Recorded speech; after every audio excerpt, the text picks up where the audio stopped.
Online drawing classes have started at Chitrayan Art Academy. Yes. Okay, nice. If you want to learn drawing from your beloved Dipak sir, check the contact number provided in the video description. You can call or message on WhatsApp to get detailed information. चित्रायन हमारा सपना कला में बसता जीवन अपना Welcome to Chitrayan Art Academy.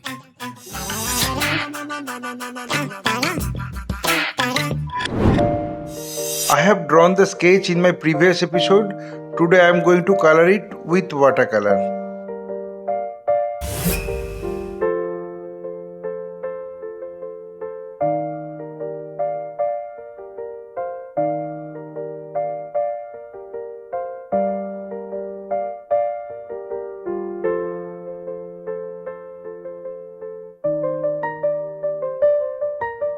My earnest request to the viewers of my channel, watch this video till end. Don't skip the video. You can follow my drawing step by step. If you are enjoying my work, then please click the like button, subscribe and share my channel and press the bell icon to get regular notification for upcoming video.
तुमने देखा है वो किनारा जहाँ लहरें आकर खुद को धो देती हैं। मैं वहाँ बैठी थी और गिन रही थी हर वो चीज जो समंदर ने उगल दी है। प्लास्टिक की बोतलें हैं, रैपर टूटे हुए चप्पल, ये किसकी याद है जो पानी में तैर रही है। मुझे बताओ क्या तुम्हें लगता है समंदर एक कूड़ेदान है? क्या तुम्हें लगता है रेत तुम्हारी राखदानी है? रेत साफ रखो, समंदर को माफ करो। ये किनारा तुम्हारा घर नहीं मंदिर है। रेत साफ रखो, अपनी गंदगी वापस ले जाओ। ये सिर्फ तुम्हारे लिए नहीं, सबके लिए, सबके लिए, सबके लिए। बचपन में मैंने यहाँ घर बनाए थे, सीपियाँ इकट्ठी की पानी में पैर डुबोए थे। अब मैं यहाँ आती हूँ तो डरती हूँ कि मेरे बच्चे क्या छुएंगे, क्या उठाएंगे। ये तुम्हारी लापरवाही का कब्रिस्तान नहीं, ये जिंदा है, सांस ले रहा है। मुझे बताओ क्या तुमने कभी एक कछुए का पेट खोला है? प्लास्टिक से भरा हुआ। रेत साफ रखो, समंदर को माफ करो। ये किनारा तुम्हारा घर नहीं मंदिर है। साफ रखो, अपनी गंदगी वापस ले जाओ। ये सिर्फ तुम्हारे लिए नहीं, सबके लिए। और अगर तुम नहीं मानोगे तो समंदर तुम्हें निकलेगा। तुम्हारी गंदगी तुम्हारे ही गले में फंसेगी। I think I finished my work.